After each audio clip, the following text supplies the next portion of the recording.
Good morning and again welcome back to my daily blog. আজকে তোমাদের সাথে একটা get ready with me share করব। আমি আজকের মেকআপটা 5টা প্রোডাক্ট দিয়ে করব, অনলি 5 প্রোডাক্ট।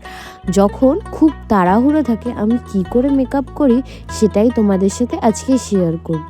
স্কিন কেয়ার করাটা তো একদম মাস্ট, যেটা আমি করলাম দেখতেই পারলে। ফার্স্টে টোনার, তারপরে ময়শ্চারাইজার দিয়ে ভালো করে মুখটাকে স্কিন কেয়ার করার পরে আমি এখানে একটা লুজ পাউডার ইউজ করছি। হাতে যখন একটুও টাইম থাকে না তখন এইটা হলো আমার সেভিয়ার। আমি ফার্স্টে ভালো মতন করে একটা লুজ পাউডার দিয়ে নিচ্ছি, তারপরে একটুখানি আইব্রোটাকে কোম করে নেবো যাতে এক্সেস পাউডারগুলো বেরিয়ে যায়।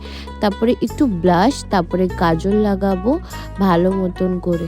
মেকআপটা যখন একটু সাদামাটা থাকে চোখটা তখন একটু সুন্দর করতে হয়। তারপরে একটু স্কিনটাকে গ্লো করার জন্য একটু হাইলাইটার দিয়ে নিলাম, তারপরে একটা নিউড কালারের লিপস্টিক পরে নিলাম। হ্যাঁ, ক্যামেরাতে একটু ডার্কই লাগছে বাট এটা নিউড ছিল। আর যখনই হেয়ারস্টাইল কিছু বুঝতে পারি না তখনই চুলটাকে বেঁধে নিই, আর বাঙালিদের টিপ ছাড়া তো চলেই না। আর এই তো আমি রেডি হয়ে গেছি। কেমন লাগলো আমার 5 মিনিটের মেকআপটা? তোমরাও ট্রাই করে দেখো, অনেকটাই ভালো লাগবে। আর এমন মেকআপ দেখার জন্য আমাকে ফলো করতে একদম ভুলো না।